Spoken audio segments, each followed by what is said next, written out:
ഹൃദയത്തിൻ്റെ ഉള്ളിൽ പ്രണയം കയറിയാൽ പിന്നെ ആരെയാണോ പ്രണയിച്ചത് അയാളുമായി ബന്ധപ്പെട്ട് കാണുന്നതൊക്കെ രസമായിരിക്കും, ഒരു ഹരമായിരിക്കും അല്ലേ? ഓളുടെ ചെരുപ്പ് സെപ്പറേറ്റ് മനസ്സിലാവും, ഓളെ ചോറ്റും പാത്രം, അത് കാണുമ്പോൾ തന്നെ ഒരു പ്രത്യേക രസക്കാരൻ. ഓള് എന്നും കൊണ്ടുവരുന്ന ഓളെ കുട, ലോകത്തെ ഏറ്റവും നമ്പർ 1 കുട ചിലപ്പോൾ അതേകാരം. നമുക്കങ്ങനെ തോന്നാണ്. ആ പ്രണയത്തിന് അങ്ങനെ ഒരു സ്വഭാവമുണ്ട്. എന്തിനോടാണോ പ്രണയം വന്നത്, എന്തിനോടാണോ ഇഷ്ടം വന്നത്, അതിനെ കാണാൻ ഭയങ്കര സന്തോഷമായിരിക്കും, അതിനെക്കുറിച്ച് കേൾക്കാൻ ഭയങ്കര രസമായിരിക്കും. അങ്ങനെയാണ് പ്രണയം. നമ്മൾ പണ്ട് പറയാറുണ്ട്, കൊട്ടാരത്തിൽ താമസിച്ചിരുന്ന എല്ലാ ഫെസിലിറ്റീസുള്ള, എല്ലാ സെറ്റപ്പുള്ള കൊട്ടാരം. എന്താ വേണ്ടത്? നമ്മളത് ആഗ്രഹിച്ചൊന്ന് പറയുമ്പോഴത്തേനത് കൊടുന്നു തരാൻ വൃദ്ധന്മാർ, തോഴന്മാർ, തോഴിമാരെല്ലാവരും ഉള്ള കൊട്ടാരം. ഒന്നിനും പ്രയാസമില്ലാത്ത കൊട്ടാരം. എന്ത് ഫുഡാ വേണ്ടി? ഫുഡുണ്ട്. എങ്ങനത്തെ റൂമിലാണ് കിടക്കേണ്ടി? അങ്ങനത്തെ സൗകര്യമുണ്ട്. എല്ലാ നിലക്കും സുഖമുള്ള അടിച്ചാപ്പൊളി കൊട്ടാരത്തിൽ താമസിക്കുന്നവൾ, അവളുടെ ഹൃദയത്തിൽ ഒരു ചെറ്റക്കുടിലിൽ താമസിക്കുന്ന വ്യക്തിയോട് പ്രണയം വന്നാൽ പിന്നെ കൊട്ടാരത്തിലെ റൂമിന് സുഖമില്ല, കൊട്ടാരത്തിലെ AC-ക്ക് തണുപ്പില്ല,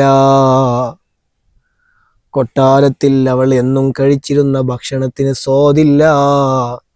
പിന്നെ ഓള സ്വാദ് ആ ചെറ്റക്കുടിലിൽ താമസിക്കുന്ന ചെറുക്കൻ കുടിക്കുന്ന കഞ്ഞിക്കാണ് അവളുടെ സ്വാദ്. പിന്നെ അതാണ് കൊട്ടാരത്തിൽ താമസിച്ചിരുന്ന, എല്ലാ സൗകര്യവും ഉണ്ടായിരുന്ന പെണ്ണ് ചെറ്റക്കുടിലിലെ താമസിക്കുന്ന ചെറുക്കൻ്റെ പിന്നിൽ ഇറങ്ങിയതിൻ്റെ പിന്നിലുള്ള രഹസ്യം. അതാണ് പ്രണയം, അതാണ് പ്രണയം.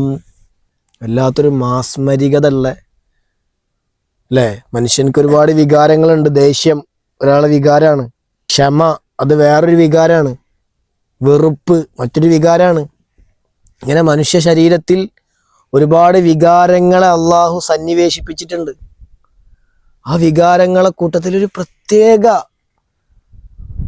ഒരു നമുക്ക് പറഞ്ഞാൽ വർണ്ണിക്കാൻ കഴിയാത്ത ഒരു പ്രത്യേക ലോകമാണ് പ്രണയം, ഇഷ്ടമെന്ന വികാരം. ചിലപ്പോഴൊക്കെ നമുക്ക് തോന്നും, ഇത്രക്ക് വേണോ, അത് കുറച്ച് ഓവറായില്ലേ? പക്ഷെ പ്രണയത്തിന് അതിർവരമ്പുകളില്ല, മാനദണ്ഡങ്ങളില്ല. നമ്മൾ ആരെങ്കിലും പറയുമോ 10 മണി മുതൽ 11 മണി വരെ വേണമെങ്കിൽ നമുക്കൊന്ന് സംസാരിക്കാം, പിന്നെ 11 മണിക്ക് ശേഷം ഞാൻ ഫ്രീ അല്ല? 10 മണി മുതൽ ഒരു സമയം കണക്കാക്കി പ്രണയിക്കാൻ പറ്റുമോ? നമ്മൾ നമ്മൾ ഇഷ്ടപ്പെടുന്ന ആളടുത്ത് നമ്മൾ പോയിട്ട്, പിന്നെ എന്നോട് പ്രണയമാണ്, എനിക്കിന്നോട് പ്രണയമാണ്, ഓക്കെ, പക്ഷെ നമുക്കൊരു ലിമിറ്റേഷൻ വേണം. ഒരു 11 മണി മുതൽ 12 മണി വരെ നമുക്ക് സംസാരിക്കാം, 12:05 സ്റ്റോപ്പാവും. അങ്ങനെ അതിർ വരമ്പിടുന്നുണ്ടെങ്കിൽ മനസ്സിലാക്കുക, ഓൾക്ക് എന്തില്ല, സ്നേഹമില്ല. അതിന് അതിര് നിശ്ചയിക്കുന്നുണ്ടെങ്കിൽ, അതിന് മാനദണ്ഡം വെക്കുന്നുണ്ടെങ്കിൽ അപ്പം മനസ്സിലാവും നമുക്ക് സ്നേഹമില്ല. കാരണം എന്താ? സ്നേഹമുണ്ടോ? എത്ര നേരം സംസാരിച്ചാലും കൊതി തീരൂല, എത്ര നേരം കണ്ടാലും കൊതി തീരൂല. അതാണ് പ്രണയം, അതാണ് സ്നേഹം.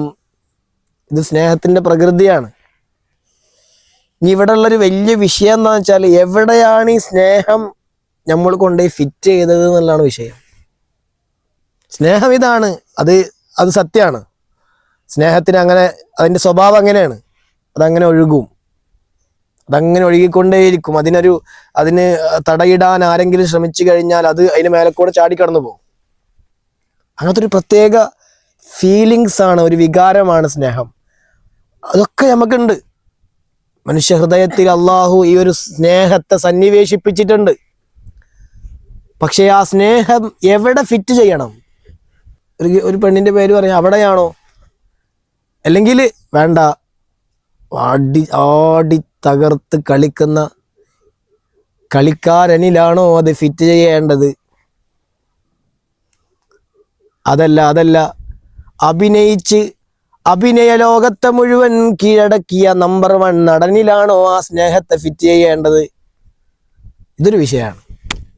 സ്നേഹം ഇങ്ങനെയാണ് ഞാൻ പറഞ്ഞു, ശരിയാണ്. പക്ഷെ ഈ സ്നേഹം എവിടെ ചെന്ന് ഫിറ്റ് ചെയ്താലാണ്, എവിടെ കൊണ്ടുപോയിട്ടിത് അവതരിപ്പിച്ചാലാണ് ഇത് സൂട്ടാവുക?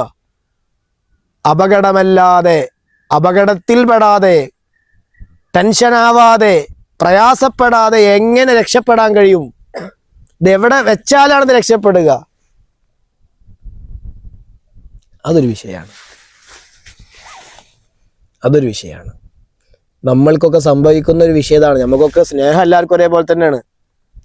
രാഘവന്റെ സ്നേഹത്തിന് വേറൊരു വ്യത്യാസം, ജോസഫേട്ടന്റെ സ്നേഹം വേറൊരു കോലത്തിൽ, സുലൈമാൻ ഖാന്റെ പ്രണയം വേറൊരു കോലം. അങ്ങനെയല്ല, എല്ലാ മനുഷ്യന്മാരുടെ പ്രണയവും ഒന്നാണ്. പക്ഷേ പ്രണയിക്കുന്ന രീതികൾക്കാണ് വ്യത്യാസം. എവിടെയാണ് ഈ പ്രണയം കൊണ്ട് ഫിറ്റ് ചെയ്തത്, അവിടെയാണ് അപകടം. കൊട്ടാരത്തിലെ അവളും, ചെറ്റക്കുടിലിൽ താമസിക്കുന്ന അവളും, അമേരിക്കയിലെ താമസിക്കുന്ന അവളും അല്ലെങ്കിൽ അവനും, ആരും എന്തിനെ പ്രണയിക്കണം? എവിടെയാണ് പ്രണയം കൊണ്ട് ഫിറ്റ് ചെയ്യേണ്ടത്? ഇതൊരു വിഷയമാണ്. ഒരിക്കലും നഷ്ടമാവില്ല എന്നുള്ളതിനെ പ്രണയിക്കലല്ലേ ബുദ്ധി. ഇക്ക് തേപ്പ് കിട്ടൂല, എന്നെ ചതിക്കില്ല, പാതി വഴിയിൽ വെച്ച് എന്നെ വിട്ടേച്ചു പോകില്ല, ഇടക്കിട്ട് മതി സ്റ്റോപ്പ് ചെയ്താളാ ശരി മതി.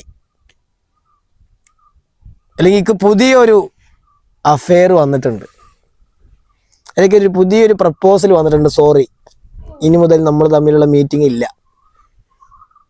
അപ്പൊ അന്ന് കരയാണ്, ഒന്നുമില്ല, ഞാൻ എന്നോട് അന്നേ ഞാൻ പറഞ്ഞതല്ലേ ഒരു ഇതൊക്കെ ഉണ്ട്, ചിലപ്പോൾ അങ്ങനെ എന്നൊക്കെ പറഞ്ഞു.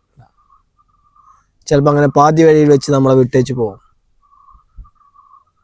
ഇങ്ങനെ സംഭവിക്കുന്നതാണ് ദുനിയാവിന്റെ സിസ്റ്റം. അതുകൊണ്ട് എവിടെയാണ് ഞാൻ എൻ്റെ പ്രണയത്തെ എവിടെ കൊണ്ടുപോയി വെച്ചാലാണ് ഞാൻ രക്ഷപ്പെടുക? എപ്പോഴാണ് ഞാൻ ടെൻഷൻ ആവാതിരിക്കുക? ഇതൊരു ബുദ്ധിയുള്ളവൻ കൊണ്ടു നടക്കേണ്ട ഒരു പാഠമാണ്. അവിടെയാണ് എല്ലാ നിലക്കും പ്രണയിക്കാൻ, എല്ലാ നിലക്കും സ്നേഹിക്കാൻ, എല്ലാ മാനദണ്ഡങ്ങളും സ്നേഹിക്കാൻ എന്താണോ മാനദണ്ഡം, ആ മാനദണ്ഡങ്ങളെല്ലാം മേളിച്ച ഒരു ശക്തിയാണ് അല്ലാഹു. ആരാ കണ്ണ് തന്നത്? ആരാ കാത് തന്നത്? ഇന്ന് നമ്മൾ അനുഭവിക്കുന്ന എല്ലാ നിഅമത്തുകളും ആര് നൽകിയതാണ്? അല്ലാഹു നൽകിയതാണ്. എല്ലാം അവൻ നൽകിയതാണ്. അള്ളാഹുവിനെ പ്രണയിച്ചു കഴിഞ്ഞാൽ കുറച്ച് കഴിഞ്ഞാൽ അള്ളാഹ് പറയണം, മതിയായി എന്നോടുള്ള പ്രണയം. പറയോ? ഇല്ല, നീ എന്നിലേക്കൊരു ചാണെടുത്താൽ ഞാൻ എന്നിലേക്കൊരു മുഴമെടുക്കും, നീ എന്നിലേക്കൊരു മുഴമെടുത്താൽ ഞാൻ എന്നിലേക്കൊരു മയിലെടുക്കും. ഇതാണ് അള്ളാഹിന്റെ പ്രണയം, ഇതാണ് അള്ളാഹിന്റെ സ്നേഹം. സൃഷ്ടി എത്രത്തോളം അള്ളാഹുവിലേക്ക് അടുക്കാൻ ശ്രമിച്ചോ അതിന്റെ 10 മടങ്ങ് ഇങ്ങോട്ട്. ഇവിടുത്തെ പ്രണയങ്ങൾ അങ്ങനെയല്ല. ഇവിടുത്തെ പ്രണയങ്ങൾ എങ്ങനെ? ജ്യൂസ് മേടിച്ചു കൊടുത്താലും ചോക്ലേറ്റ് മേടിച്ചു കൊടുത്താലും ഇക്കുജി അത് ഐഫോൺ മേടിച്ചു തന്നില്ലല്ലോ, ഐഫോൺ മേടിച്ചു, ഓനോ ഐഫോൺ മേടിച്ചെടുത്തല്ലോ, ജിക്ക് ഐഫോൺ മേടിച്ചു തന്നില്ലല്ലോ. എത്ര ചെയ്തു കൊടുത്താലും ചെയ്യാത്തത് മുന്നിൽ വെച്ച്, ലഭിക്കാത്തതിനെ മുന്നിൽ അവതരിപ്പിച്ച് സ്നേഹത്തെ തകർക്കുന്ന, സ്നേഹത്തിൽ കലർപ്പ് കാണിക്കുന്ന പ്രണയങ്ങൾ ആടിത്തിമർക്കുന്ന കാലഘട്ടത്തിൽ ഒരിക്കലും നഷ്ടം വരാത്ത പ്രണയത്തെ സെലക്ട് ചെയ്യാൻ കഴിയണം. അവനാണ് ബുദ്ധിജീവി. ബുദ്ധി ഉണ്ടെങ്കിൽ സ്നേഹമാകുന്ന വികാരത്തെ കൃത്യമായി അതിനെ യൂസ് ചെയ്യാൻ, അത് എവിടെ കൊണ്ടുപോയി ഫിറ്റ് ചെയ്യാൻ അവനക്ക് കറക്റ്റ് അത് അറിയാൻ കഴിയും. അത് ബുദ്ധി മതി. അള്ളാഹു തൗഫീഖ് ചെയ്യട്ടെ. അപ്പൊ ഞാൻ പറഞ്ഞത് നിങ്ങൾ മനസ്സിലാക്കിക്കോളീം. നമ്മളൊരു സൃഷ്ടിയെ സ്നേഹിച്ചു. സൃഷ്ടിക്ക് ലിമിറ്റേഷൻസ് ഉണ്ട്. ഒരു ലിമിറ്റേഷനും ഇല്ലാത്ത, ഒരു പരിധിയുമില്ലാത്ത, ഒരിക്കലും വഞ്ചിക്കാത്ത, ഒരിക്കലും ചതിക്കാത്ത, എന്നല്ല എന്താണോ നമുക്ക് വേണ്ടത് എല്ലാം തരാൻ കഴിവുള്ള. അങ്ങനെയാണല്ലോ ഒരു പെണ്ണ് ഒരു ഭർത്താവിനെ സെലക്ട് ചെയ്യുമ്പോൾ ഇപ്പൊ ഞാൻ കേട്ട് ഇപ്പൊ ഈ ഒരു കാലങ്ങളിലായി, ഈ ഒരു ന്യൂ ജെൻ കാലത്ത് പെണ്ണുങ്ങൾ കണ്ടീഷൻസ് വെക്കുന്നത് എന്താണ്? ചെക്കൻക്ക് അക്കൗണ്ടിൽ ചുരുങ്ങിയത് 10 ലക്ഷം ബാങ്ക് ബാലൻസ് വേണം, സ്വന്തമായി വീട് വേണം, പിന്നെ ചെക്കൻ്റെ അമ്മാനെ നോക്കാനൊന്നും പറ്റൂല. കാര്യത്തിൽ ഇടക്കിടക്കൊക്കെ ഒന്ന് കറങ്ങാൻ കൊണ്ടുപോകണം. പിന്നെ ദുബായിൽ വല്ല എന്തുണ്ടോ, ജോലി ഉണ്ടോ, ജോബ് ഉണ്ടോ, ബിസിനസ് ഉണ്ടോ, ഇങ്ങനെ ഓരോ പെണ്ണുങ്ങൾ ഡിമാൻഡ് വെച്ചുകൊണ്ടിരിക്കുകയാണ്. ഭൗതികമായ നേട്ടങ്ങൾ മാത്രം